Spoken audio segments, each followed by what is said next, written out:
Hi guys, welcome back to my channel. I'm going to be showing you how to make these really easy dog biscuits.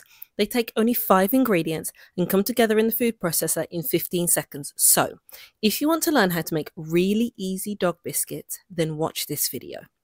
First thing that we're starting off with is oat flour, and then we're going to be adding melted coconut oil, some smooth peanut butter, I'm very generous with the peanut butter, an egg white, and some grated apple. Now this grated apple has gone a little bit brown, but that's because I grated this before I started the video, and that's just what happens. So don't worry if it goes brown. The most important thing to remember is that you have to squeeze out the juice before you add it to the mixture, because if you don't, it's probably going to be too wet. That's not the end of the world, you'll just need to add a bit more flour, but just reserve the juice and you'll be absolutely fine. Mixing this is really quick. I haven't sped this up.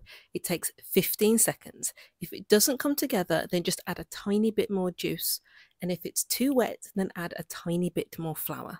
What you're looking for is a dough that's soft but isn't sticky. If it's sticking to your hands, it needs more flour. Just press this down onto a floured surface. I'm just using regular plain wheat flour so that it doesn't stick, but obviously you can use oat flour, and I'm using a knife rather than a cutter.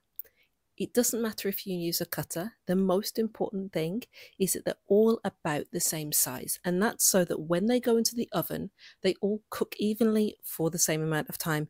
If you're making different shapes, sometimes they'll just cook at different times. It's not the end of the world, but it's more work to get an even bake. So that's why I just use a knife.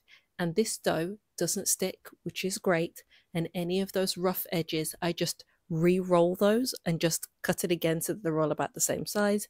And I pop them onto a lined baking tray, and I've preheated my oven to 175 centigrade, 350 Fahrenheit.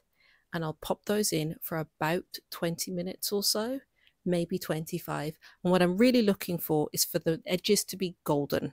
As soon as they've hit that point, I'm taking them out of the oven and I'm going to let them cool 100% before I put them away. I just wanted to show you guys some videos of Milo and Lulu. Lulu is 12. She eats absolutely anything and she's blind as a bat. And Milo is the best dog ever. He's such the goodest boy, and he is 13 years old. You wouldn't think it, and he likes to hide his treats. So thank you so much for watching. I really hope you like this video. I hope you try it. Let me know if you do in the comments, because this is a really, really good recipe, and I'll catch you in the next video.